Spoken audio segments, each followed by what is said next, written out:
नमस्कार दोस्तों, आज की क्लास में हम सभी KBS NVS टियर 2 के अंतर्गत जियोग्राफी को हम 2 पार्टों में बांट करके अध्ययन करेंगे।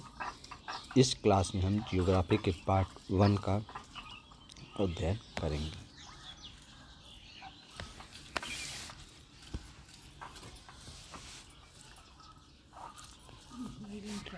पृथ्वी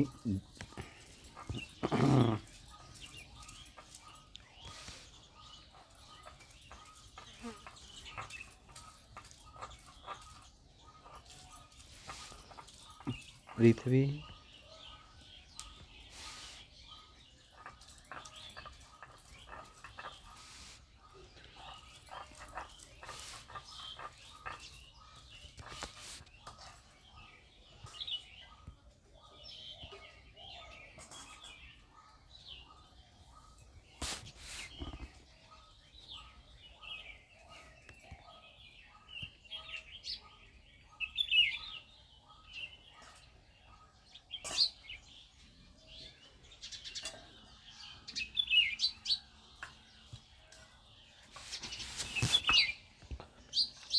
पृथ्वी 2 मुख्य गतियाँ करती है, घूर्णन रोटेशन, जिससे दिन रात होते हैं, और यह अपनी धुरी पर 24 घंटे में एक चक्कर लगाती है, तथा परिक्रमण रिवोल्यूशन, जिससे ऋतु परिवर्तन होते हैं, और यह सूर्य के चारों ओर 365.25 दिनों में एक चक्कर पूरा करती है। पृथ्वी पश्चिम से पूर्व दिशा में घूमती है। पृथ्वी का घूर्णन रोटेशन वह गति है जिसमें पृथ्वी अपनी धुरी एक्सिस पर पश्चिम से पूर्व की ओर घूमती है। इस दैनिक गति को पूरा करने में पृथ्वी को लगभग 24 घंटे 23 घंटा 56 मिनट और 4 सेकंड लगते हैं। इस घूर्णन के कारण ही पृथ्वी पर दिन रात होते हैं। पृथ्वी के घूर्णन की मुख्य विशेषताएं: दिशा पश्चिम से पूर्व की ओर, उत्तर ध्रुव से देखने पर वामावर्त काउंटर क्लॉकवाइज। अक्ष का झुकाव, पृथ्वी अपनी धुरी पर 23.5 डिग्री झुकी हुई है। समय, एक चक्कर 23 घंटा 56 मिनट और 4.09 सेकंड में लगता है।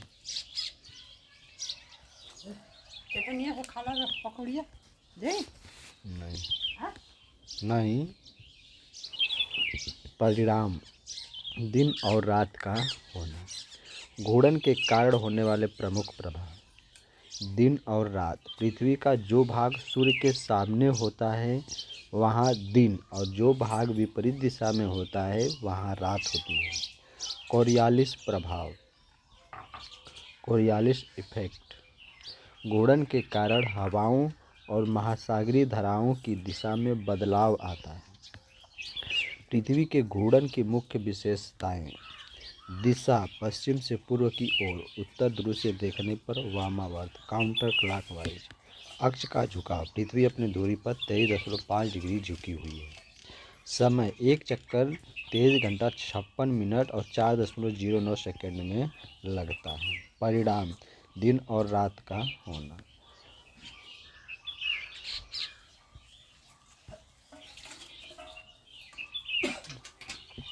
घूर्णन के कारण होने वाले प्रमुख प्रभाव: दिन और रात, पृथ्वी का जो भाग सूर्य के सामने होता है वहाँ दिन, और जो भाग विपरीत दिशा में होता है वहाँ रात होती है। कोरियालिस प्रभाव, कोरियालिस इफेक्ट, घूर्णन के कारण हवाओं और महासागरीय धाराओं की दिशा में बदलाव आता है। समय का अंतर, अलग अलग देशांतरों पर समय अलग अलग होता है। जैसे पूर्व में सूर्य जल्दी उगता है। ज्वार भाटा, समुद्र में दैनिक ज्वार भाटा मुख्य रूप से पृथ्वी के घूर्णन द्वारा निर्धारित होते हैं। नोट, पृथ्वी के अपनी धुरी पर घूमने की गति भूमध्य रेखा पर सबसे तेज लगभग 1610 किमी प्रति घंटा और ध्रुवों की ओर कम होती जाती है।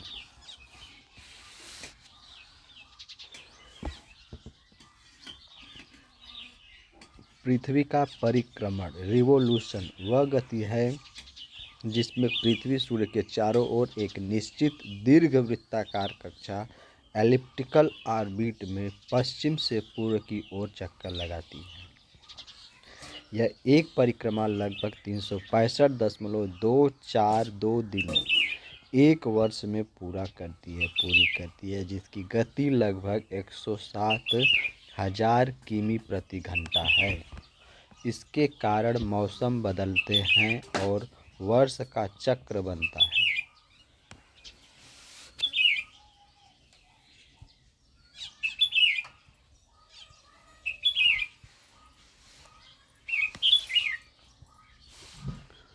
पृथ्वी के परिक्रमण रिवोल्यूशन के मुख्य तथ्य। परिभाषा। सूर्य के चारों ओर पृथ्वी की निश्चित कक्षा में घूमने की प्रक्रिया को परिक्रमण या वार्षिक गति कहते हैं। अवधि। एक चक्कर पूरा करने में पृथ्वी 365 दिन 5 घंटा 48 मिनट और 46 सेकेंड लगभग 365.242 दिन लेती है। गति। पृथ्वी की परिक्रमण गति लगभग 107,000 किमी प्रति घंटा या 30 किमी प्रति सेकेंड है।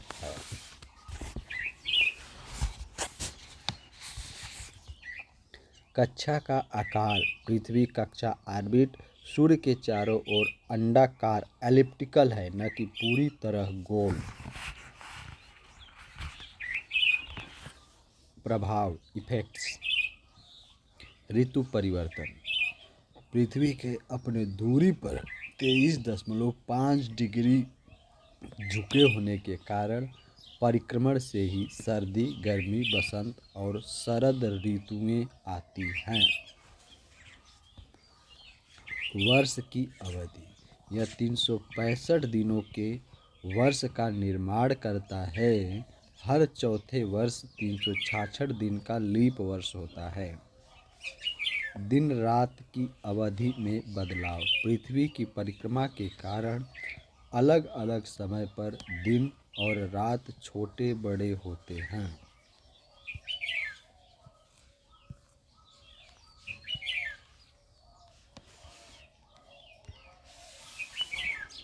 घूर्णन रोटेशन और परिक्रमण रिवोल्यूशन में अंतर। घूर्णन रोटेशन पृथ्वी का अपनी धुरी पर घूमना दिन रात के लिए जिम्मेदार 24 घंटा। परिक्रमण रिवोल्यूशन पृथ्वी का सूर्य के चारों ओर घूमना मौसम बदलने के लिए जिम्मेदार 1 वर्ष।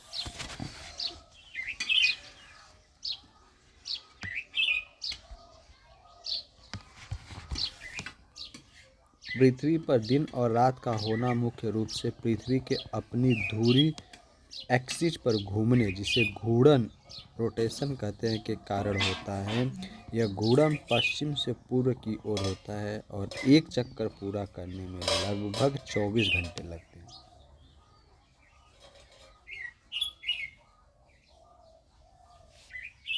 दिन डे। पृथ्वी का जो हिस्सा सूर्य के सामने होता है वहाँ सूर्य का प्रकाश पड़ता है, जिससे वहाँ दिन होता है।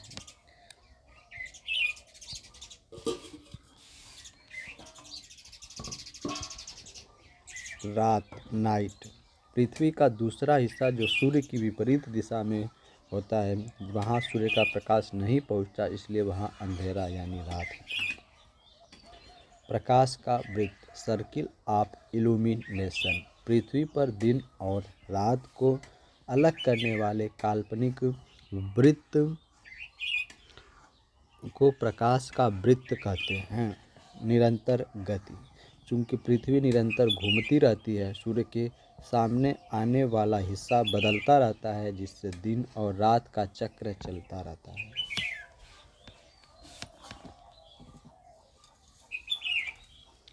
पृथ्वी के अपनी धुरी पर झुके होने 23.5 डिग्री के कारण ही पूरे वर्ष दिन और रात की अवधि में भी परिवर्तन होता है।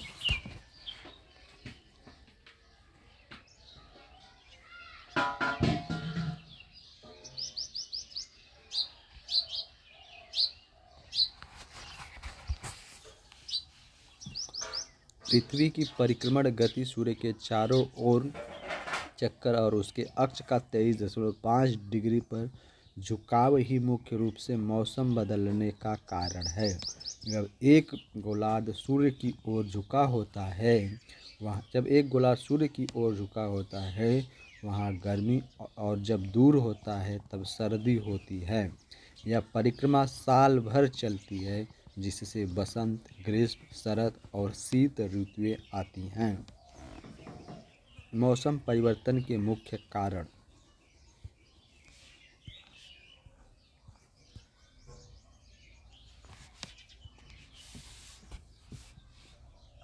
परिक्रमण रिवोल्यूशन। पृथ्वी सूर्य के चारों ओर एक अंडाकार कक्षा में 365.25 दिनों में एक चक्कर पूरा करती है। अक्षीय झुकाव एक्सियल टिल्ट। पृथ्वी अपने कक्षीय तल ऑर्बिटल प्लेन पर 23.5 डिग्री झुकी हुई है जिससे साल भर सूर्य की किरणें अलग अलग कोणों से पृथ्वी पर पड़ती हैं। गोलार्ध प्रभाव। जब उत्तरी गोलार्ध सूर्य की ओर झुकता है तो वहाँ ग्रीष्म ऋतु होती है जबकि दक्षिणी गोलार्ध में शीत ऋतु होती है। ऋतुओं का चक्र। ग्रीष्म ऋतु समर गोलार्ध सूर्य की ओर होता है जिससे सीधी किरणें और लंबे दिन मिलते हैं। शीत ऋतु विंटर गोलार्ध सूर्य से दूर होता है जिससे तिरछी किरणें और छोटे दिन होते हैं। बसंत स्प्रिंग और शरद ऑटम यह वह समय है जब दोनों गोलार्ध सूर्य से समान दूरी पर होते हैं।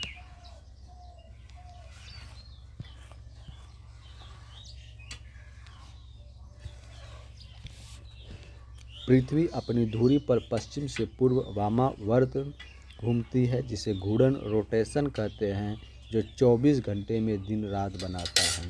अक्षांश लैटिट्यूड भूमध्य रेखा 0 डिग्री के समानांतर पूर्व से पश्चिम काल्पनिक रेखाएं हैं जो ध्रुवों 90 डिग्री नॉर्थ या साउथ की ओर छोटी होती जाती हैं।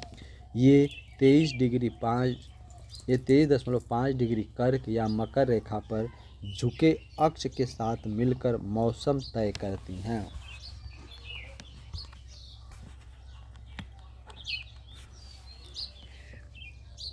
पृथ्वी की गतियाँ और अक्षांश motion of earth and latitudes. घूर्णन रोटेशन पृथ्वी अपनी धुरी पर 24 घंटे में एक चक्कर पूरा करती है जिससे दिन और रात होते हैं। अक्ष का झुकाव पृथ्वी अपनी कक्षा ऑर्बिट के समतल से 66.5 डिग्री का कोण और अभिलंब वर्टिकल से 23.5 डिग्री का झुकाव रखती है।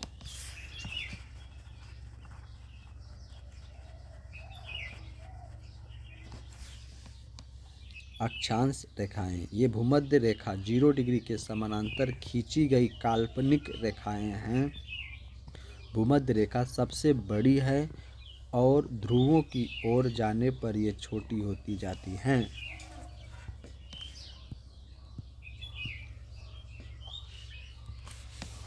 प्रमुख अक्षांश।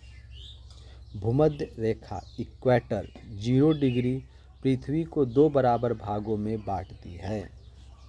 कर्क रेखा ट्रॉपिक ऑफ कैंसर 23.5 डिग्री उत्तरी अक्षांश को कर्क रेखा कहते हैं। मकर रेखा ट्रॉपिक ऑफ कैप्रिकॉर्न 23.5 डिग्री दक्षिणी अक्षांश को मकर रेखा ट्रॉपिक ऑफ कैप्रिकॉर्न कहते हैं। आर्कटिक वृत्त आर्कटिक सर्किल 66.5 डिग्री उत्तरी अक्षांश को आर्कटिक वृत्त आर्कटिक सर्किल कहते हैं। अंटार्कटिक वृत्त अंटार्कटिक सर्किल 66.5 डिग्री दक्षिणी अक्षांश को अंटार्कटिक वृत्त अंटार्कटिक सर्किल कहते हैं। प्रभाव। इन अक्षांशों और झुकाव के कारण वर्ष भर सूर्य की किरणें अलग अलग अक्षांशों पर सीधी या तिरछी पड़ती हैं जिससे ऋतु परिवर्तन और तापमान में भिन्नता होती है।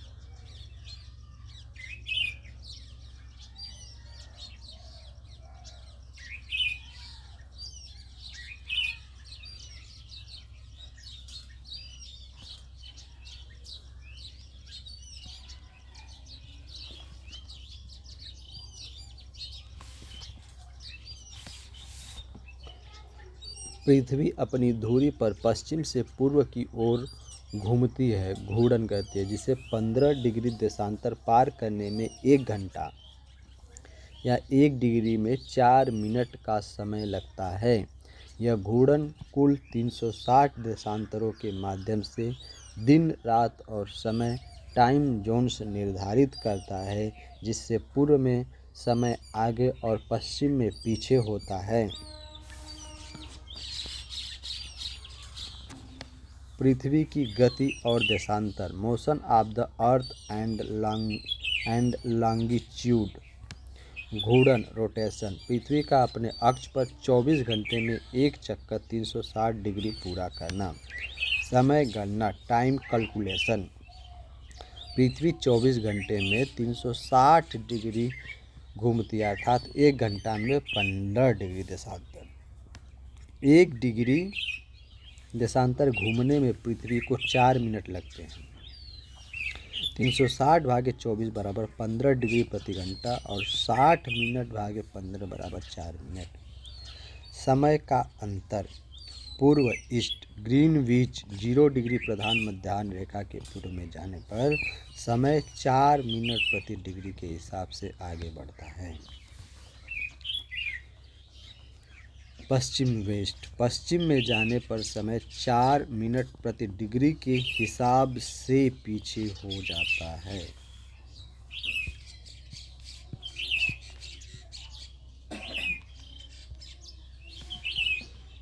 देशांतर रेखाएं, ये उत्तरी ध्रुव और दक्षिणी ध्रुव को जोड़ने वाली काल्पनिक अर्धवृत्ताकार रेखाएं हैं। परिणाम, इन रेखाओं और पृथ्वी की गति के कारण ही विश्व में अलग अलग समय क्षेत्र, टाइम जोन्स और स्थानीय समय का निर्धारण होता है। मुख्य बिंदु, पृथ्वी की घूर्णन दिशा पश्चिम से पूर्व, कुल देशांतर 360 डिग्री, अंतर्राष्ट्रीय समय का आधार ग्रीनविच मीन टाइम GMT 0 डिग्री देशांतर। पृथ्वी अपनी दूरी पर 24 घंटे में एक घूर्णन रोटेशन पूरा करती है, जिसे दिन और रात होते हैं। देशांतर लॉन्गिट्यूड के आधार पर समय निर्धारित होता है। 1 डिग्री देशांतर घूमने में 4 मिनट लगते हैं और 15 डिग्री पर 1 घंटा बदलता है। पश्चिम से पूर्व घूमने के कारण पूर्व में समय आगे होता है।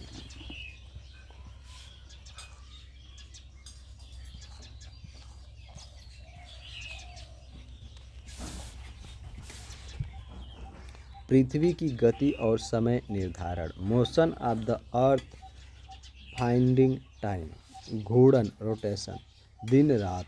पृथ्वी पश्चिम से पूर्व की ओर अपनी काल्पनिक धुरी एक्सिस पर घूमती है। एक घूर्णन में लगभग 24 घंटे 86,400 सेकेंड लगते हैं। समय की गणना, टाइम कैलकुलेशन, पृथ्वी 360 डिग्री पूर्ण गोला घूमती है 24 घंटे में। 360 भागे 24 बराबर 15 डिग्री प्रति घंटा, अर्थात हर 15 डिग्री देशांतर पर समय 1 घंटा बदल जाता है। 1 डिग्री देशांतर घूमने पर पृथ्वी 60 भागे 15 बराबर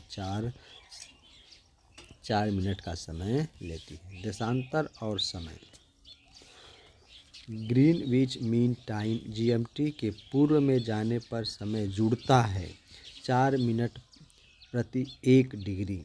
ग्रीनविच के पश्चिम में जाने पर समय घटता है। परिक्रमण, रिवोल्यूशन, ऋतु, पृथ्वी सूर्य के चारों ओर 365.25 दिनों में एक चक्कर पूरा करती है।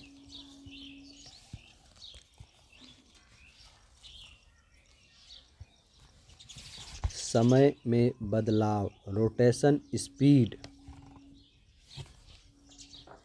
पृथ्वी की घूमने की गति में सूक्ष्म बदलाव होते हैं, जिससे 2020 जैसे वर्षों में दिन 24 घंटे से कुछ मिलीसेकेंड छोटे हो गए थे। मुख्य तथ्य, पृथ्वी की घूर्णन की गति भूमध्य रेखा पर लगभग 1600 किमी प्रति सेकेंड है। पृथ्वी की सूर्य की परिक्रमा 107,000 किमी प्रति सेकेंड की गति से करती है। भारत में 82.5 डिग्री पूर्व देशांतर को मानक समय इंडियन स्टैंडर्ड टाइम (IST) माना जाता है, जो GMT से ग्रीनविच मीन टाइम से 5 घंटा 30 मिनट आगे है। पृथ्वी की आंतरिक संरचना। पृथ्वी की आंतरिक संरचना में भूपर्पटी क्रस्ट आता है, मेंटल आता है, बाह्य कोर आउटर कोर आता है, आंतरिक कोर इनर कोर आता है।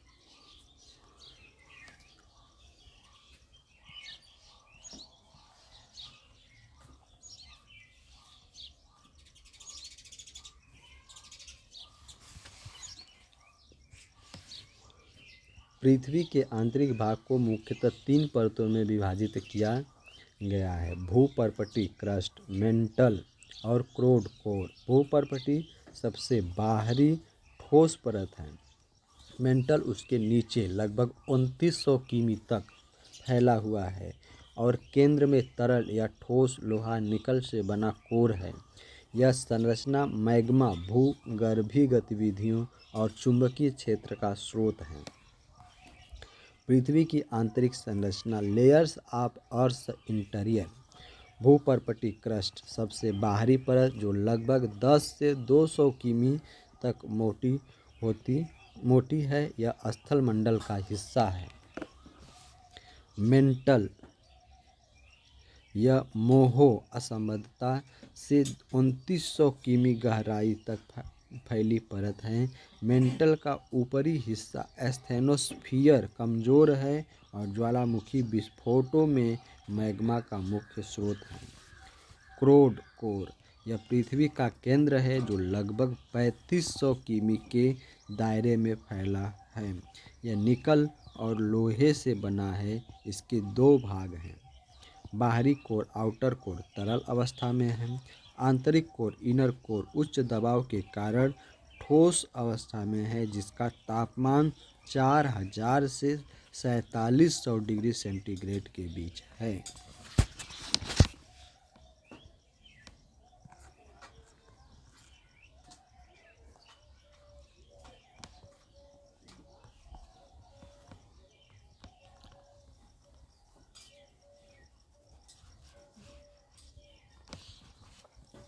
अध्ययन के स्रोत।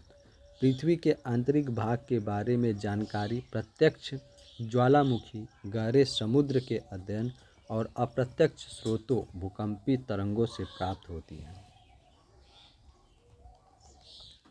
पृथ्वी के आंतरिक भाग क्रस्ट, मेंटल कोर की हलचल और गर्मी महाद्वीपों की उत्पत्ति का मुख्य कारण है। मेंटल में उठने वाली संवहन धाराएं कन्वेक्शन करेंट्स प्लेट विवर्तनिकी, प्लेट टेक्टोनिक्स को संचालित करती हैं, जिससे महाद्वीपीय परतें ग्रेनाइट अलग होकर चलती, टकराती और वर्तमान महाद्वीपों का निर्माण करती हैं।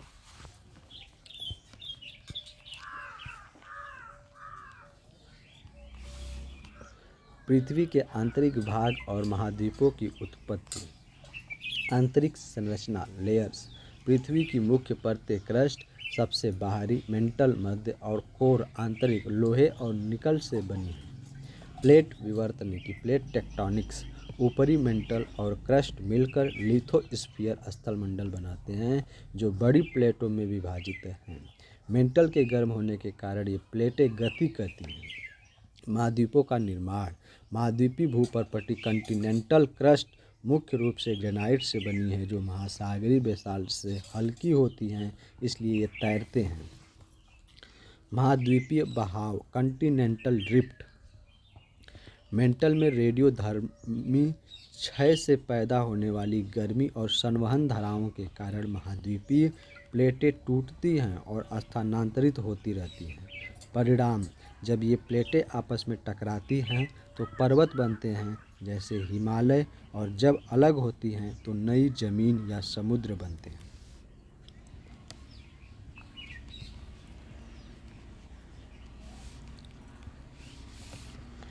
महाद्वीपों की उत्पत्ति का मुख्य कारण क्या है? प्लेट विवर्तनिकी और मेंटल की संवहन धाराएं महाद्वीपों को चलाने और बदलने के लिए जिम्मेदार हैं। पृथ्वी के महासागरों की उत्पत्ति पृथ्वी के आंतरिक विकास इंटरनल इवोल्यूशन से गहराई से जुड़ी हुई है, जो लगभग 4.6 अरब वर्ष पहले शुरू हुई। महासागरों के बनने की प्रक्रिया मुख्य रूप से ज्वालामुखी विस्फोटों से निकलने वाली गैसों, डी गैसिंग और उल्का पिंडों के प्रभाव का परिणाम है।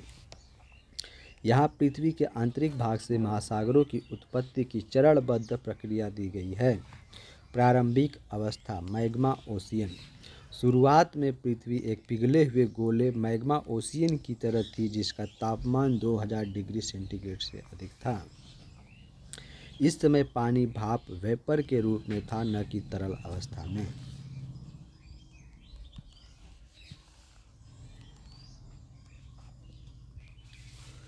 ज्वालामुखी क्रिया वोल्केनिक डीगैसिंग।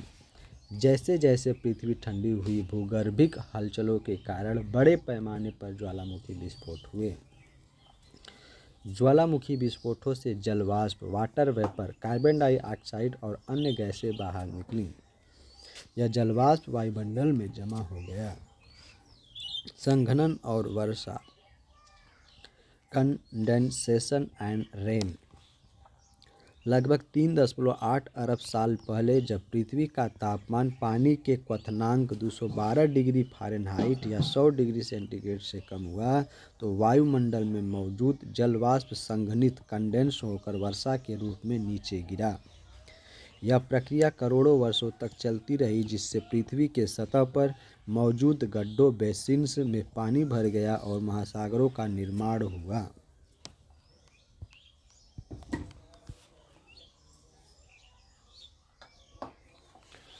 उल्का पिंडों की भूमिका। वैज्ञानिकों के अनुसार पृथ्वी पर मौजूद पानी का एक बड़ा हिस्सा धूमकेतु और बर्फीले उल्का पिंडों के टकराने से भी आया। आंतरिक जल का बाहर आना, वाटर फ्रॉम मेंटल। नए शोध के अनुसार महासागरों की उत्पत्ति पृथ्वी की गहराई मेंटल से भी मानी जाती है, जहाँ से पानी बाहर निकला और उसने पृथ्वी की सतह को जलमग्न कर दिया। निष्कर्ष। पृथ्वी का आंतरिक ठंडा होना और ज्वालामुखी क्रियाओं द्वारा जलवाष्प को बाहर निकालना महासागरों के निर्माण का प्राथमिक कारण था। वर्तमान में लगभग 97.5% पानी खारा है और महासागर पृथ्वी की सतह के 71% हिस्से को कवर करते हैं। पृथ्वी के महाद्वीपों, कॉन्टिनेंट्स और महासागरों, ओशियंस की उत्पत्ति पृथ्वी की आंतरिक संरचना और आंतरिक बलों, इंडोजेनिक फोर्सेस से निकटता से जुड़ी हुई हैं। करोड़ों वर्षों की भूवैज्ञानिक प्रक्रियाओं ने आज की पृथ्वी का रूप दिया है।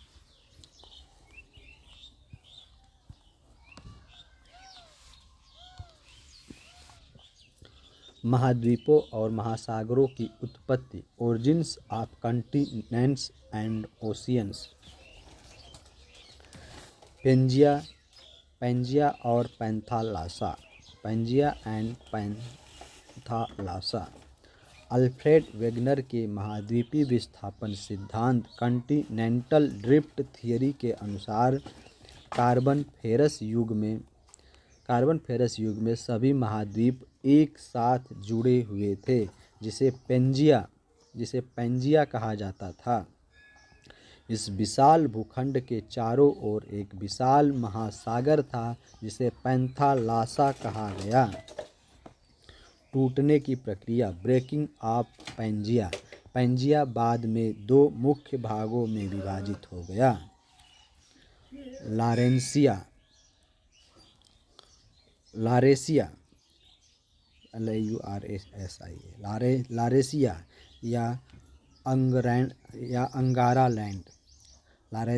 या अंगारा लैंड। उत्तरी भाग। इसके उत्तरी भाग को लारेसिया या अंगारा लैंड कहा गया। गोंडवाना लैंड।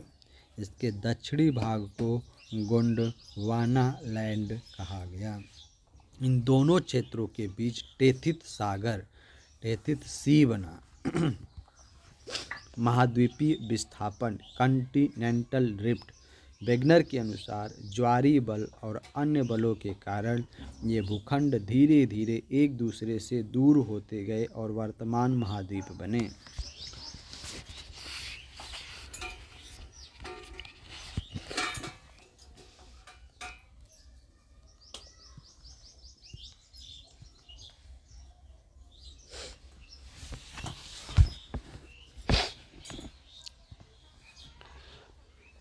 Plate tectonics.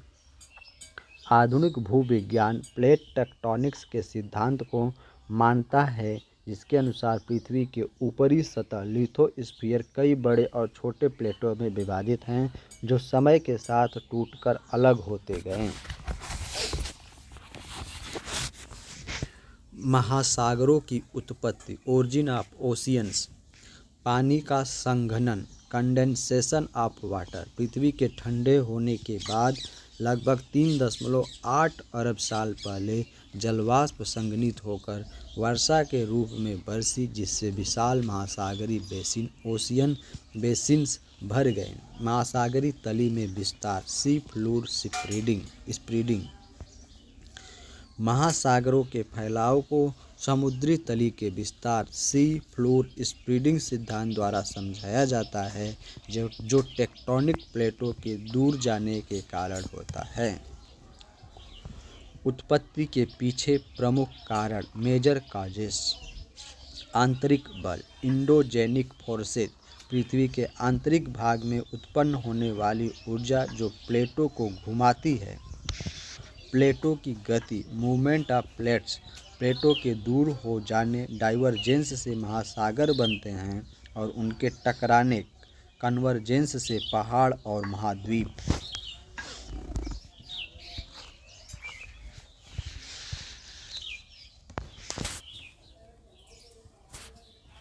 निष्कर्ष। महाद्वीप और महासागरों का निर्माण पृथ्वी की आंतरिक संरचना की हलचल, प्लेट टेक्टोनिक्स और समय के साथ कॉन्टिनेंटल ड्रिफ्ट के परिणाम स्वरूप हुआ। अल्फ्रेड वेगनर का महाद्वीपीय विस्थापन सिद्धांत continental drift theory by Alfred Wegener 1912 में जर्मन मौसम विज्ञानी अल्फ्रेड वेगनर द्वारा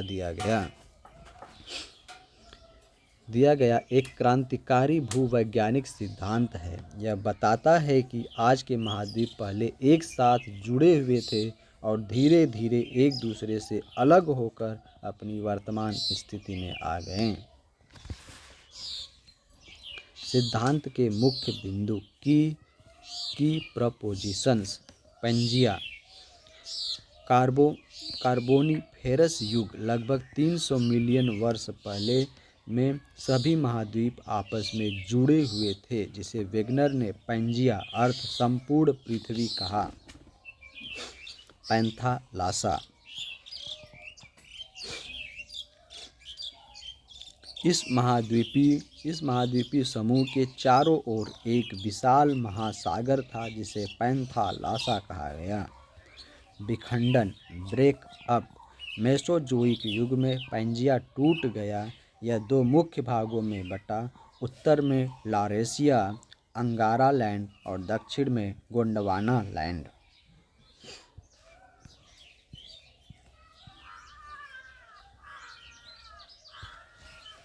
बहाव ड्रिफ्ट। ये भाग बाद में और अधिक टूटकर अलग अलग दिशाओं में तैरने विस्थापित होने लगे और आज के महाद्वीपों का निर्माण हुआ। विस्थापन के कारण फोर्सेज फॉर ड्रिफ्टिंग। वेगनर ने महाद्वीपों के अलग होने के पीछे दो मुख्य बलों का उल्लेख किया है। ध्रुवीय फ्लेइंग बल पोल फ्लेइंग फोर्स। ध्रुवीय फ्लेइंग बल पोल फ्लेइंग फोर्स। पृथ्वी के घूर्णन से उत्पन्न बल जो महाद्वीपों को ध्रुवों से भूमध्य रेखा की ओर धकेलता है। ज्वारीय बल टाइडल फोर्स। चंद्रमा और सूर्य के गुरुत्वाकर्षण खिंचाव के कारण जो महाद्वीपों को पश्चिम की ओर ले जाता है।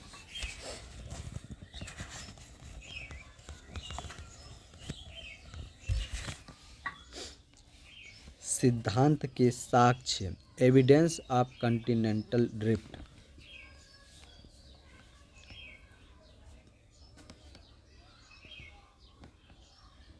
वेगनर ने अपने सिद्धांत को सिद्ध करने के लिए कई प्रमाण दिए। तट रेखाओं की समानता, जिगसॉ फिट, दक्षिण अमेरिका और अफ्रीका के पूर्वी व पश्चिमी तट एक दूसरे में पहेली की तरह सटीक फिट होते हैं। जीवाश्म साक्ष्य, फोसिल्स, अफ्रीका और दक्षिण अमेरिका के तटों पर समान प्राचीन जीवाश्म जैसे मेसोसॉरस पाए गए हैं जो समुद्र पार नहीं कर सकते थे।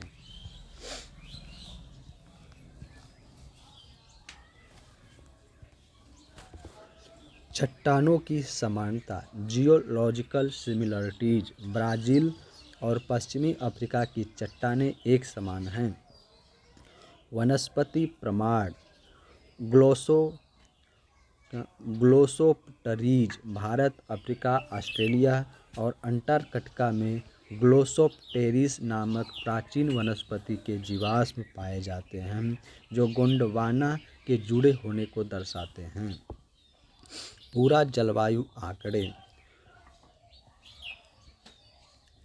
पैलियोक्लाइमेटिक डाटा, उष्णकटिबंधीय क्षेत्रों में ग्लेशियर हिमानी निक्षेप टिलाइट का मिलना जो यह बताता है कि ये स्थल खंड पहले ध्रुवों के करीब थे।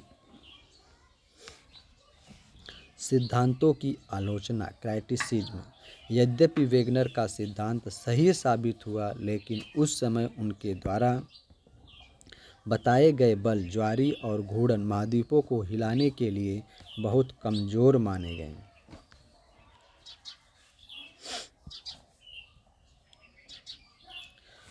आधुनिक परिप्रेक्ष्य,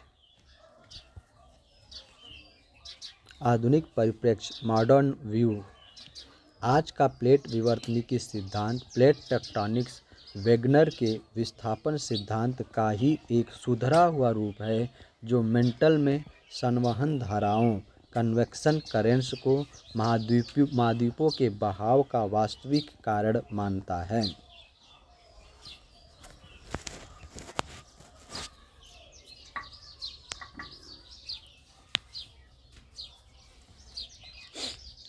प्लेट विवर्तनिकी, प्लेट टेक्टोनिक्स सिद्धांत के अनुसार पृथ्वी का बाहरी ठोस आवरण लिथोस्फीयर कई छोटी बड़ी प्लेटों में विभाजित है जो मेंटल के अर्ध तरल एस्थेनोस्फीयर पर तैरती है। ये प्लेटें संवहन धाराओं, कन्वेक्शन करेंट्स के कारण धीमी गति से चलती हैं जिससे आपस में टकराने या दूर जाने पर भूकंप, ज्वालामुखी और पर्वत निर्माण जैसी भूगर्भीय प्रक्रियाएं होती हैं। प्लेट टेक्टोनिक्स के सिद्धांत के प्रमुख बिंदु, स्थलमंडल का विभाजन, पृथ्वी की ऊपरी परत क्रस्ट और ऊपरी मेंटल जिसे स्थलमंडल लिथोस्फीयर कहते हैं 7 बड़ी और कई छोटी प्लेटों में बटी हैं। एस्थेनोस्फीयर पर संचलन, ये प्लेटें एस्थेनोस्फीयर नामक नरम या पिघली हुई परत के ऊपर 2 से 15 सेमी प्रति वर्ष की गति से चलती हैं।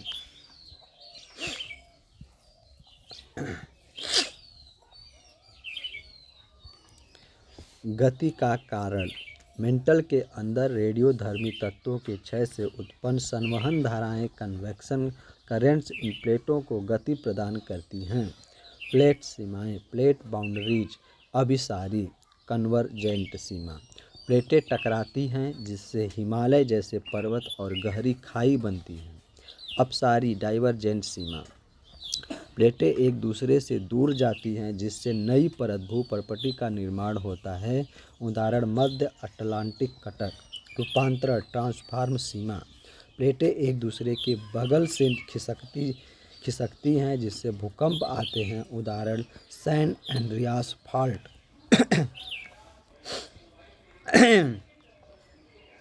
सिद्धांत का महत्व, यह सिद्धांत महाद्वीपीय बहाव, कॉन्टिनेंटल ड्रिफ्ट, ज्वालामुखी विस्फोट, भूकंप की उत्पत्ति और पहाड़ों के निर्माण की सटीक व्याख्या करता है।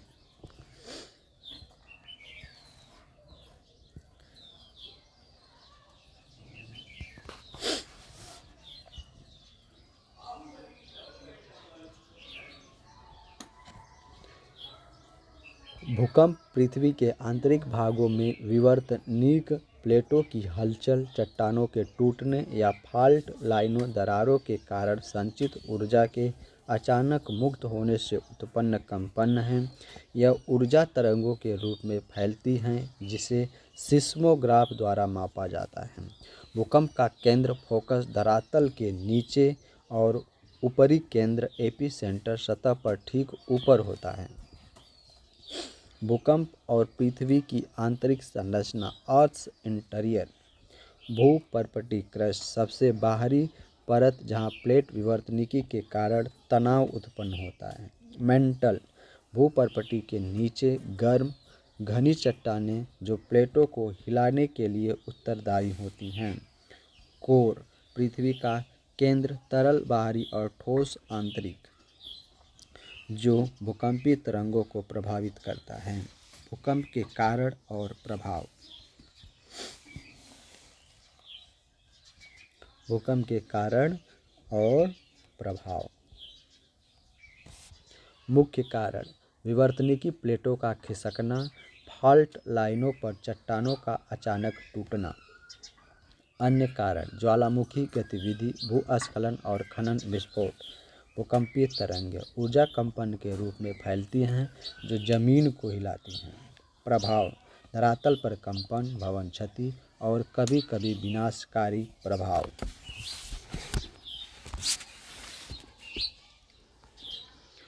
भूकंप विज्ञान के अनुसार फॉल्ट लाइनों में तनाव का संचय और फिर उसका टूटना ही मुख्य रूप से जमीन के हिलने का कारण बनता है।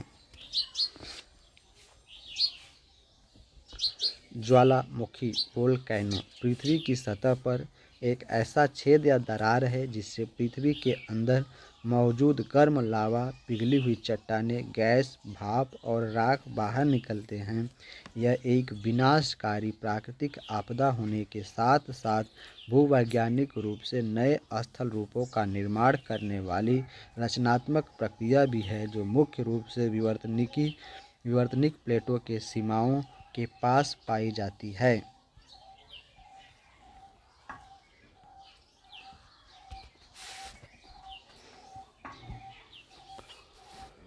ज्वालामुखी की मुख्य बातें। प्रक्रिया जब पृथ्वी के ऊपरी परत में दबाव बढ़ता है तो जमीन के अंदर का मैग्मा पिघला पदार्थ कमजोरी वाले स्थान से तेजी से बाहर आता है। सतह पर आने के बाद इसे लावा कहते हैं।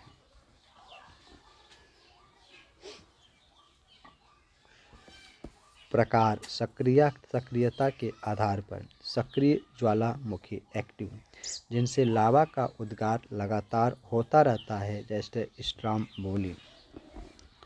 सुषुप्त या निष्क्रिय डॉर्मेंट जो लंबे समय से शांत है लेकिन भविष्य में फट सकते हैं। मृत या विलुप्त एक्सटिंक्ट जो अब कभी नहीं फटेंगे। संरचना ज्वालामुखी से निकलने वाले पदार्थों के जमा होने से शंक्वाकार कोन पहाड़ बनते हैं जिसे ज्वालामुखी शंकु कहते हैं। प्रभाव इससे न केवल लावा बहता है बल्कि गर्म राख, जहरीली गैसें और चट्टान के टुकड़े भी हवा में फैलते हैं जिससे बड़े पैमाने पर जान माल का नुकसान हो सकता है। ज्वालामुखी का अध्ययन भू आकृति विज्ञान और पर्यावरण भूगोल के अंतर्गत किया जाता है जो प्लेट विवर्तनिकी, प्लेट टेक्टोनिक्स से सीधे जुड़े होते हैं।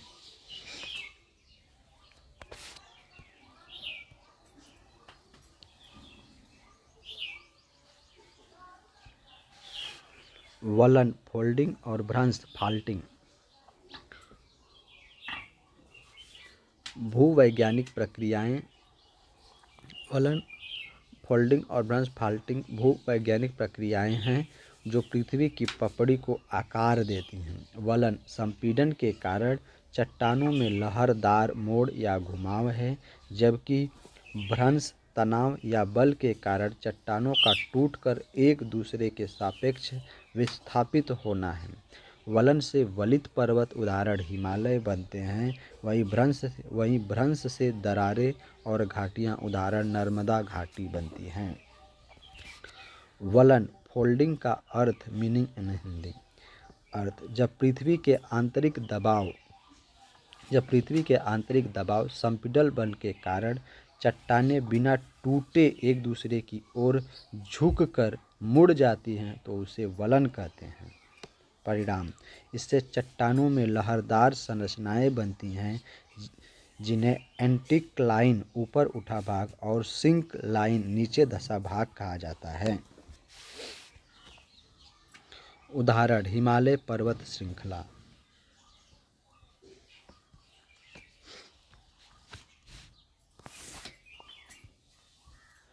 भ्रंश, फॉल्टिंग का अर्थ, मीनिंग इन हिंदी, जब चट्टानों पर तनाव या खिंचाव तनावपूर्ण बल के कारण वे भंगुर हो जाती हैं और टूटकर अपनी जगह से खिसक जाती हैं तो इस विखंडन को भ्रंश या भ्रंशीकरण कहते हैं। परिणाम, इससे पृथ्वी की सतह पर दरारें, फॉल्ट लाइन और ब्लॉक पर्वत या घाटियां बनती हैं। उदाहरण, भ्रंश घाटी, रिफ्ट वैली। वलन और भ्रंश में अंतर, डिफरेंस इन हिंदी। विशेषता, वलन फोल्डिंग, भ्रंश फॉल्टिंग। बल का प्रकार, वलन संपीड़न कंप्रेशन चट्टानें दबती है। तनाव या अपरूपण टेंशन खिंचाव या टूटती हैं। चट्टान का व्यवहार, वलन के कारण जो चट्टानें हैं वो लचीला या लचीली रूप से मुड़ती है, प्लास्टिक रूप में मुड़ती हैं। भ्रंश में चट्टानें भंगुर या टूटती हैं। संरचना, वलन के अंतर्गत चट्टानें लहरदार मोड़ के रूप में मुड़ती हैं। भ्रंश के अंतर्गत चट्टानें टूटी हुई सतह फ्रैक्चर्स होती हैं। परिणाम, वलन फोल्डिंग के कारण चट्टानों से वलित पर्वत बनता है, चोटियाँ बनती हैं, और भ्रंश फॉल्टिंग के कारण भ्रंश घाटियों और ब्लॉक पर्वत का निर्माण होता है।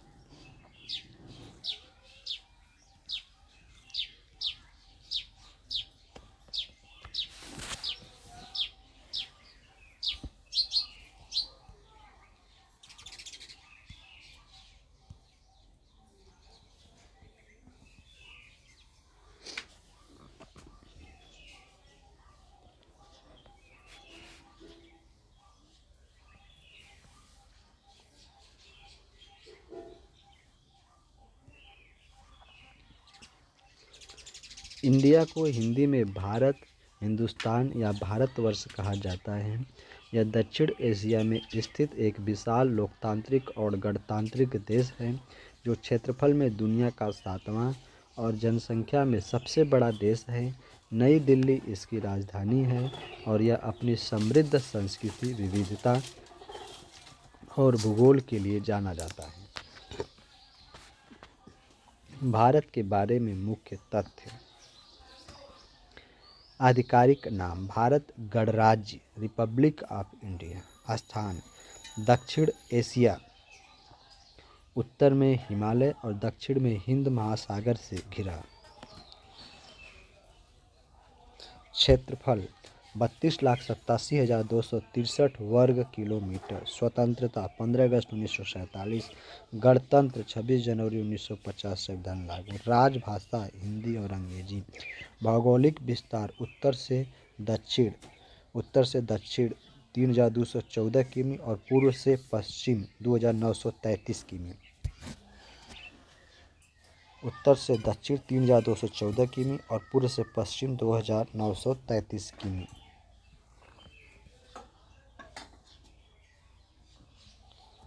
प्रमुख विशेषताएं। विभिन्न नाम, भारतवर्ष, जम्बू द्वीप, आर्यवर्त, हिंदुस्तान और हिंद।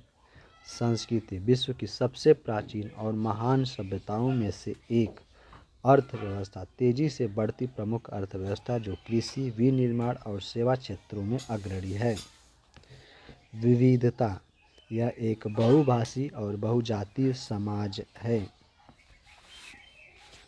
भारत पूरी तरह से उत्तरी और पूर्वी गोलार्ध में स्थित है जो दक्षिण एशिया में एशिया महाद्वीप के दक्षिण मध्य स्थित है। इसकी मुख्य भूमि 8 डिग्री 4 मिनट उत्तरी अक्षांश से 37 डिग्री 6 मिनट उत्तरी अक्षांश और 68 डिग्री 7 मिनट पूर्वी देशांतर से 97 डिग्री 25 मिनट पूर्वी देशांतर के बीच फैली हुई है।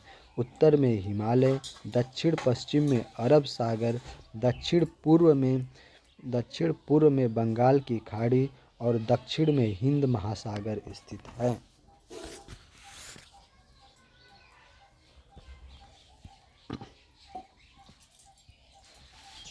भारत की स्थिति की मुख्य विशेषताएं।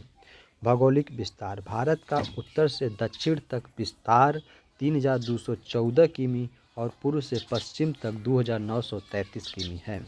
क्षेत्रफल 32.8 लाख वर्ग किमी के साथ यह विश्व का 7वां सबसे बड़ा देश है। कर्क रेखा 23 डिग्री 30 मिनट उत्तरी अक्षांश रेखा देश के लगभग मध्य से होकर गुजरती है। सीमाएं। भारत की स्थल सीमा लगभग 15,200 किमी है, जो पाकिस्तान, अफगानिस्तान, चीन, नेपाल, भूटान, बांग्लादेश और म्यांमार से जुड़ी हैं। चीन, नेपाल, भूटान, बांग्लादेश और म्यांमार से जुड़ी। तटीय सीमा। मुख्य भूमि और द्वीपों अंडमान निकोबार, लक्षद्वीप को मिलाकर कुल तटरेखा 7516.6 किमी है। मानक समय 82 डिग्री 30 मिनट पूर्वी देशांतर मिर्ज़ापुर यूपी को भारतीय मानक समय IST माना जाता है। भारत का कुल भौगोलिक क्षेत्रफल 32,87,263 वर्ग किलोमीटर है, जो विश्व का 7वां सबसे बड़ा देश है। यह दुनिया के कुल भूभाग का लगभग 2.4% है। इसकी उत्तर से दक्षिण लंबाई 3,214 किमी और पूर्व से पश्चिम चौड़ाई 2,933 किमी है। भारत की तट रेखा की लंबाई 7,516.6 किमी है।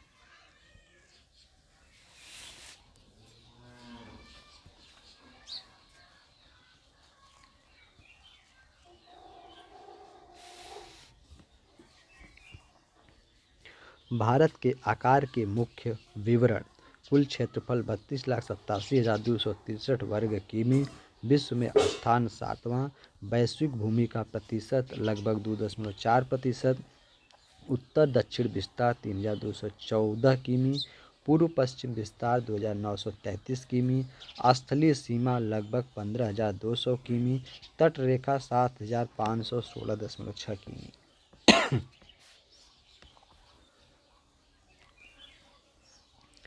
भारत उत्तरी गोलार्ध में स्थित है और यह एक विशाल उपमहाद्वीप की तरह दिखता है।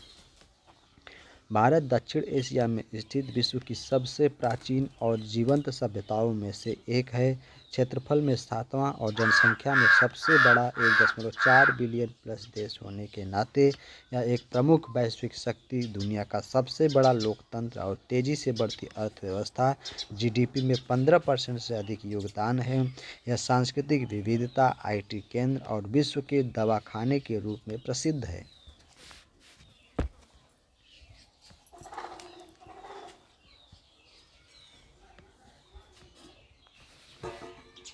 भारत और विश्व मुख्य पहलू। भू राजनीतिक स्थिति। भारत उत्तर में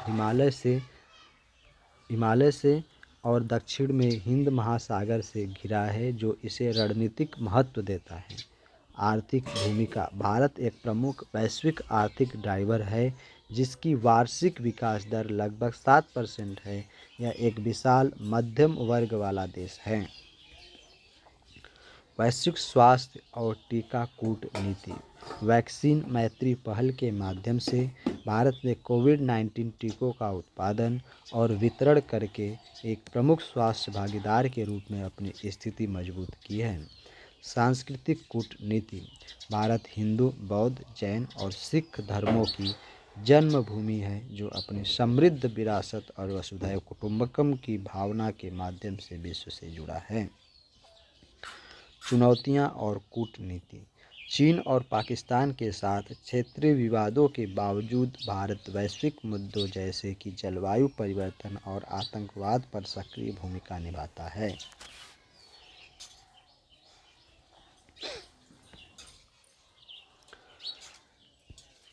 भारत का वैश्विक महत्व।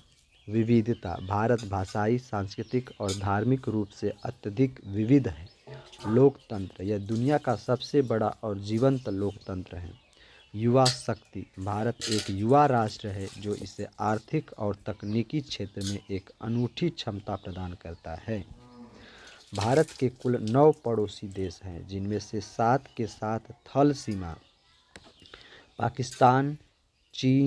पाकिस्तान, चीन, नेपाल, भूटान, बांग्लादेश, म्यांमार, अफगानिस्तान और 2 के साथ जल सीमा श्रीलंका, मालदीव जुड़ी है। उत्तर में चीन, नेपाल, भूटान, उत्तर पश्चिम में पाकिस्तान, अफगानिस्तान, पूर्व में बांग्लादेश, म्यांमार और दक्षिण में समुद्री पड़ोसी श्रीलंका व मालदीव हैं।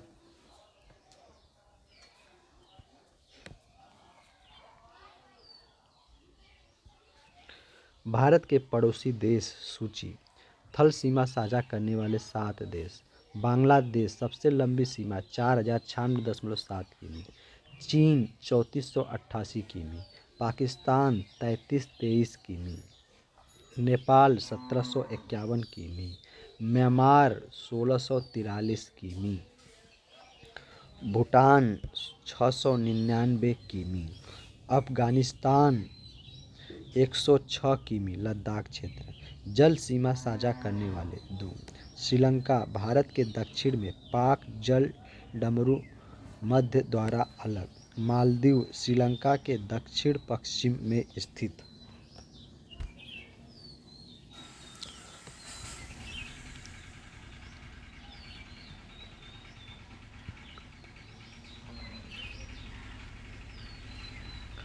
मुख्य तथ्य। सबसे लंबी सीमा बांग्लादेश के साथ। सबसे छोटी सीमा अफगानिस्तान के साथ लद्दाख में। समुद्री पड़ोसी श्रीलंका और मालदीव। नीति। भारत पड़ोसी पहले नेबरहुड फर्स्ट नीति के तहत इन देशों के साथ संबंध बनाए रखता है। भारत एक भौगोलिक रूप से विविध देश है जिसके भौतिक स्वरूप को मुख्य रूप से 5 से 6 प्रमुख भागों में विभाजित किया गया है। उत्तर में विशाल हिमालय पर्वतमाला। दक्षिण में पुराना प्रायद्वीपीय पठार। बीच में उपजाऊ गंगा ब्रह्मपुत्रा के मैदान। पश्चिम में थार का मरुस्थल, तटीय मैदान और लक्षद्वीप तथा अंडमान और निकोबार द्वीप समूह। भारत की प्रमुख भौतिक आकृतियाँ। Physiographic divisions.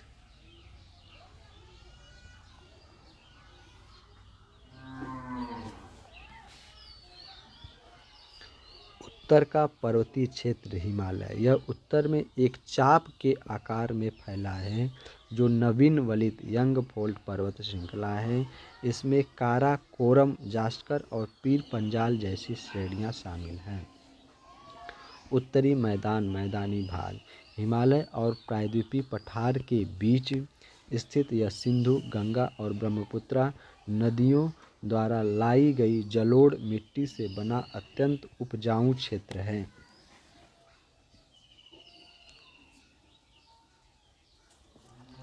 प्रायद्वीपीय पठार। यह भारत का सबसे पुराना और स्थिर भूभाग है जो त्रिभुजाकार है। इसमें मालवा का पठार, छोटा नागपुर का पठार और दक्कन का पठार शामिल हैं।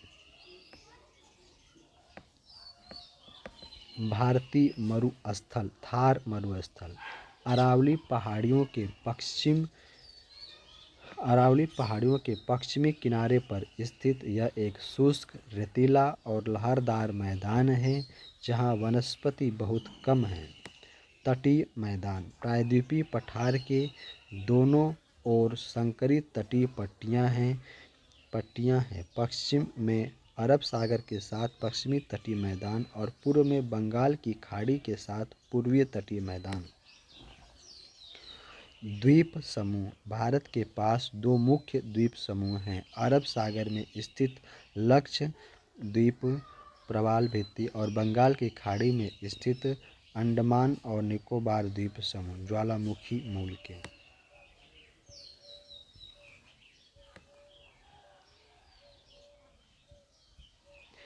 इन विविधताओं के कारण भारत में सभी प्रमुख भू आकृतियाँ पर्वत, मैदान, रेगिस्तान, पठार, द्वीप मौजूद हैं।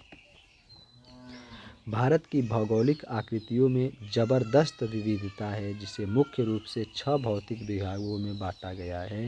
हिमालय पर्वत, उत्तरी मैदान, प्रायद्वीपीय पठार, भारतीय मरुस्थल, तटीय मैदान और द्वीप समूह। ये विभाजन देश को कृषि, खनिजों, जल संसाधनों और अनूठी जलवायु से समृद्ध बनाते हैं। भारत के प्रमुख भौतिक विभाजन फिजियोग्राफिक डिवीजन्स।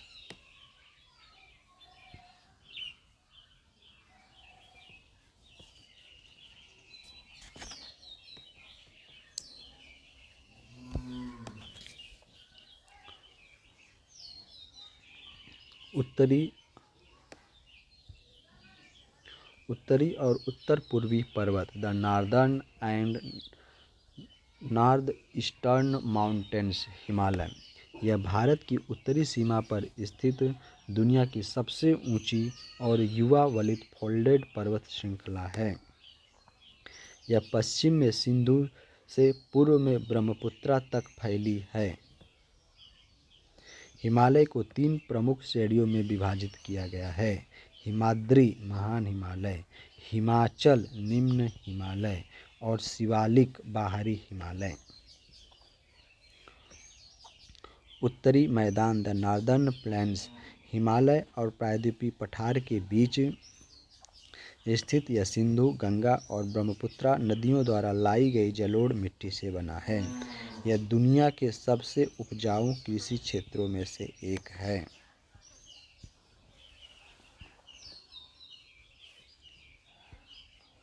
प्रायद्वीपीय पठार, द पेनिनसुलर प्लेट। यह भारत का सबसे पुराना स्थिर भूभाग है, जो प्राचीन आग्नेय और कायांतरित चट्टानों से बना है। इसे 2 भागों में बांटा गया है, मध्य उच्च भूमि सेंट्रल हाईलैंड्स और दक्कन का पठार डेक्कन प्लेट। यह क्षेत्र खनिजों से समृद्ध है। भारतीय मरुस्थल, the Indian desert, Thar. Aravalli पहाड़ियों के उत्तर पश्चिमी किनारे पर स्थित है। यह एक शुष्क और अर्ध शुष्क रेतीला मैदान है। इसे मरुस्थली भी कहा जाता है, जहाँ वनस्पति बहुत कम है। तटीय मैदान, द कोस्टल प्लेन्स। प्रायद्वीपीय पठार के किनारे संकरी तटीय पट्टियाँ हैं, जिन्हें पश्चिमी तटीय मैदान अरब सागर के साथ और पूर्वी तटीय मैदान बंगाल की खाड़ी के साथ में विभाजित किया गया है।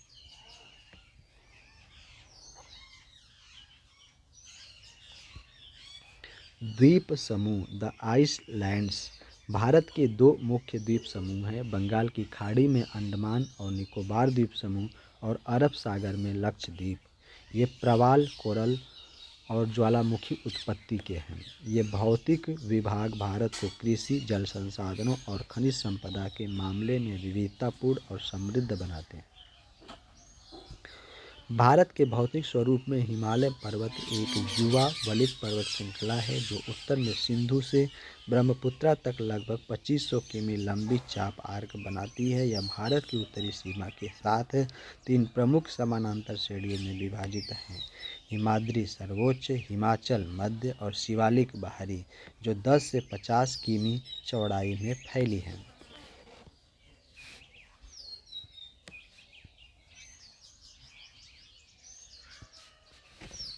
हिमालय के मुख्य भौगोलिक उपविभाजन उत्तर से दक्षिण।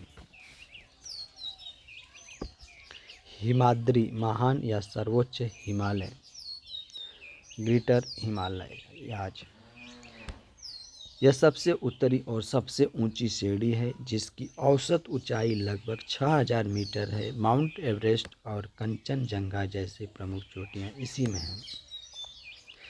हिमाचल मध्य हिमालय, हिमाचल लेसर हिमालयाज। हिमाद्री के दक्षिण में स्थित यह श्रेणी अधिक विषम है। इसकी ऊंचाई 3700 से 4500 मीटर के बीच है। यह श्रेणी पीर पंजाल, धौलाधार और महाभारत जैसी श्रृंखलाओं के लिए प्रसिद्ध है, जहाँ शिमला, मनाली जैसी हिल स्टेशन स्थित हैं।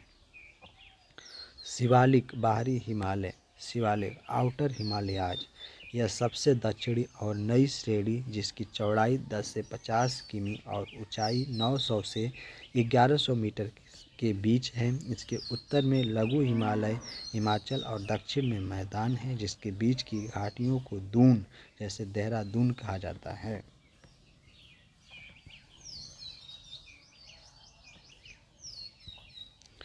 क्षेत्रीय आधार पर विभाजन पश्चिम से पूर्व, कश्मीर, पंजाब, हिमाचल, हिमालय, सिंधु और सतलुज के बीच, कुमाऊं हिमालय, सतलुज और काली नदियों के बीच, केंद्रीय या नेपाल हिमालय, काली और तीस्ता नदियों के बीच, असम या पूर्वी हिमालय, तीस्ता और ब्रह्मपुत्रा नदियों के बीच। महत्व, यह भारत के लिए एक जलवायु रक्षक, रक्षा दीवार, नदियों के स्रोत और जैव विविधता का केंद्र है।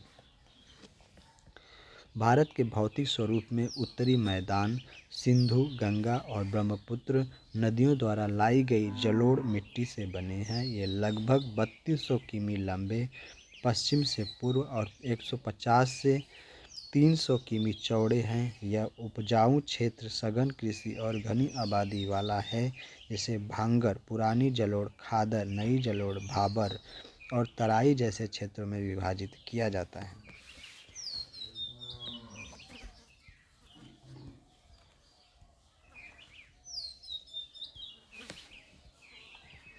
उत्तरी मैदान की मुख्य विशेषताएं। Physical features of northern plains.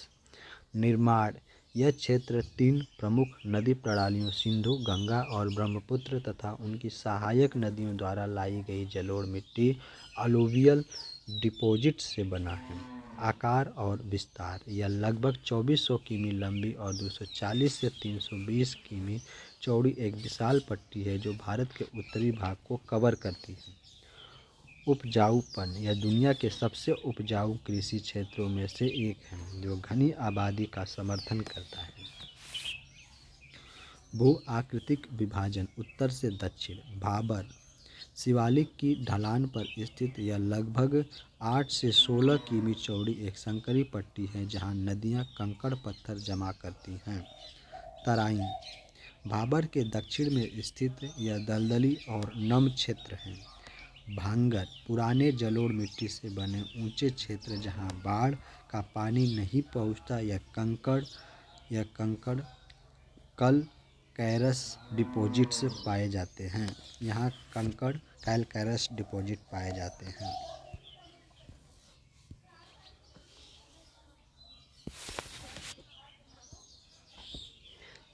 खादर, नदियों के बाढ़ के मैदानों में नई जलोढ़ मिट्टी जो हर साल नवीनीकृत होती हैं और बहुत अधिक उपजाऊ होती हैं। क्षेत्रीय विभाजन। पंजाब के मैदान सिंध और उसकी सहायक नदियों द्वारा निर्मित। गंगा के मैदान घग्गर और तीस्ता नदियों के बीच स्थित। ब्रह्मपुत्रा का मैदान मुख्य रूप से असम में स्थित। यह मैदान भारत का प्रमुख अन्न भंडार माना जाता है। प्रायद्वीपीय पठार पेनिनसुलर प्लेट भारत का सबसे प्राचीन, स्थिर और त्रिभुजाकार भूभाग है, जो 3 ओर से समुद्र से घिरा है। पश्चिम में अरब सागर, पूर्व में बंगाल की खाड़ी, दक्षिण में हिंद महासागर। यह 16 लाख वर्ग किमी में फैला है। यह 16 लाख वर्ग किमी में फैला है। आग्नेय और रूपांतरित चट्टानों से निर्मित है, जिसके 2 प्रमुख भाग मध्य उच्चभूमि उत्तर और दक्कन पठार दक्षिण हैं।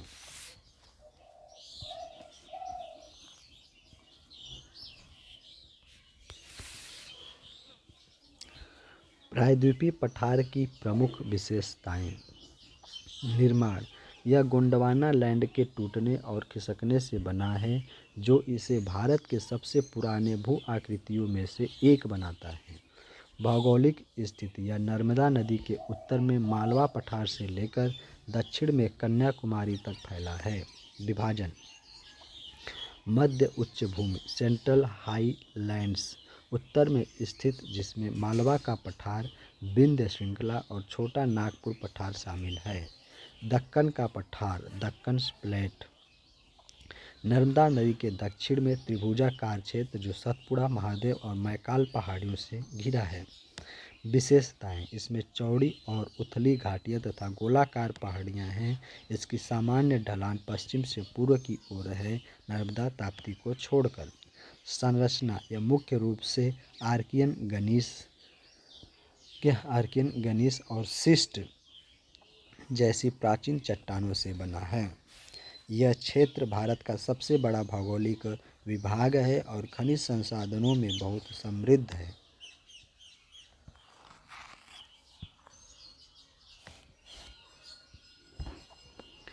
भारतीय मरुस्थल, जिसे थार रेगिस्तान, थार डिजर्ट या महान भारतीय मरुस्थल कहा जाता है, उत्तर पश्चिम भारत, मुख्यतः राजस्थान और पाकिस्तान में स्थित दुनिया का 9वां सबसे बड़ा गर्म मरुस्थल है। यह 280,000 वर्ग किमी 85% भारत में फैला है, जहाँ 25 सेमी से कम वर्षा, रेतीले टीले बरखान, अत्यधिक गर्मी और कटीली वनस्पतियाँ पाई जाती हैं। भारतीय मरुस्थल थार मरुस्थल की प्रमुख विशेषताएं: स्थान: मुख्य रूप से राजस्थान के पश्चिमी भाग में और कुछ हिस्सा गुजरात, पंजाब और हरियाणा में फैला है। जलवायु: बहुत शुष्क और गर्म, जहां गर्मी में तापमान 52 डिग्री सेंटीग्रेड तक और सर्दी में 0 डिग्री सेंटीग्रेड से नीचे जा सकता है। भू आकृति: यह एक लहरदार मैदान है जो ऊंचे रेतीले टीलों बरखान से ढका है। वनस्पति और जीव: यहाँ नागफनी, खेजड़ी और बबूल जैसे पौधे पाए जाते हैं। प्रमुख वन्यजीवों में ऊंट, चिंकारा और ब्लैक बक शामिल हैं। नदी: लूनी इस क्षेत्र की सबसे महत्वपूर्ण नदी है।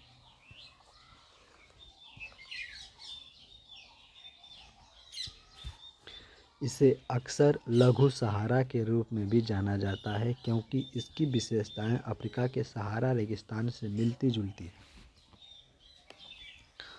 तटीय मैदान: कोस्टल प्लेन्स समुद्र के किनारे स्थित समतल और निचले भूभाग का क्षेत्र है जो एक तरफ समुद्र या महासागर और दूसरी तरफ ऊंचे पठारों या पहाड़ों जैसे भारत में पूर्वी या पश्चिमी घाट से घिरा होता है। ये आमतौर पर बहुत उपजाऊ होते हैं, जहाँ नदियाँ डेल्टा बनाती हैं और यहाँ कृषि, मछली पकड़ने व बंदरगाह के लिए अनुकूल परिस्थितियाँ होती हैं।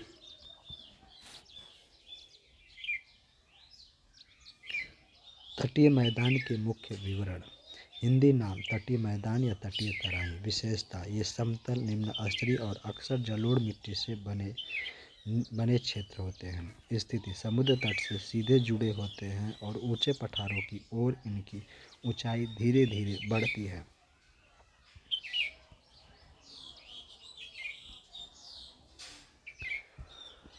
भारत में उदाहरण: पश्चिमी तटीय मैदान अरब सागर और पश्चिमी घाट के बीच संकीर्ण क्षेत्र। पूर्वी तटीय मैदान बंगाल की खाड़ी और पूर्वी घाट के बीच विस्तृत चौड़ा क्षेत्र।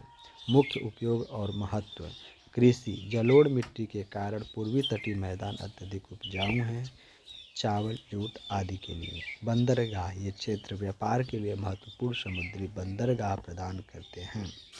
मत्स्य पालन: यहाँ की नदियाँ ज्वार नदमुख एस्चुरीज बनाती हैं जो मछली पालन के लिए बहुत अच्छी हैं।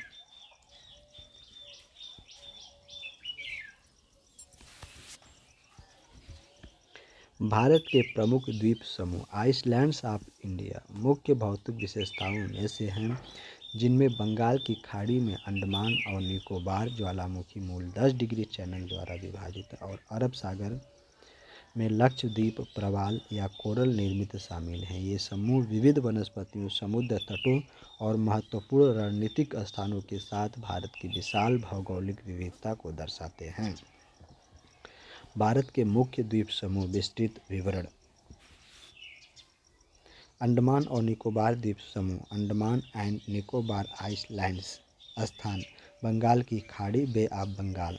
विशेषताएं, यह द्वीप समूह भारतीय और बर्मा प्लेटों के बीच टक्कर से बना है और इसके द्वीपों पर ज्वालामुखी गतिविधि देखने को मिलती है।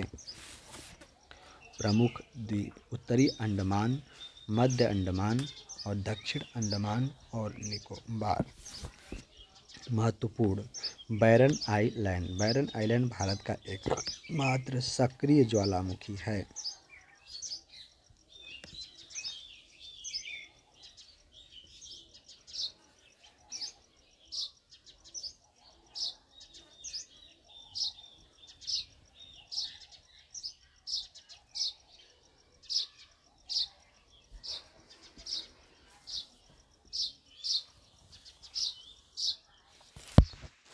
विभाजन, 10 डिग्री चैनल अंडमान को निकोबार से अलग करता है। राजधानी पोर्ट ब्लेयर, दक्षिण अंडमान में। लक्षद्वीप लक्षद्वीप द्वीप समूह, लक्षद्वीप आइसलैंड्स। स्थान अरब सागर में, अरेबियन सी। विशेषताएं, यह प्रमाल भित्तियों कोरल आइसलैंड से निर्मित है और इनकी प्रकृति कोरल निर्मित है। समूह, इसमें अमीन दीवी द्वीप और लक्षद्वीप शामिल हैं जो अपने सुंदर समुद्र तटों के लिए प्रसिद्ध हैं। जलवायु, यह उष्णकटिबंधीय वर्षावन इक्वेटोरियल वेजिटेशन क्षेत्र के अंतर्गत आते हैं। अन्य छोटे द्वीप, गंगा डेल्टा द्वीप समूह, भारतीय गांगेय डेल्टा में भी छोटे द्वीप हैं। राम सेतु या आदम का पुल, भारत और श्रीलंका के बीच पानी में डूबे हुए द्वीपों की श्रृंखला। ये द्वीप न केवल पर्यटन के लिए बल्कि भारत के समुद्री सुरक्षा, स्ट्रेटेजिक इम्पोर्टेंस और संसाधनों जैसे सी फूड और फिशरीज के लिए भी अत्यंत महत्वपूर्ण हैं।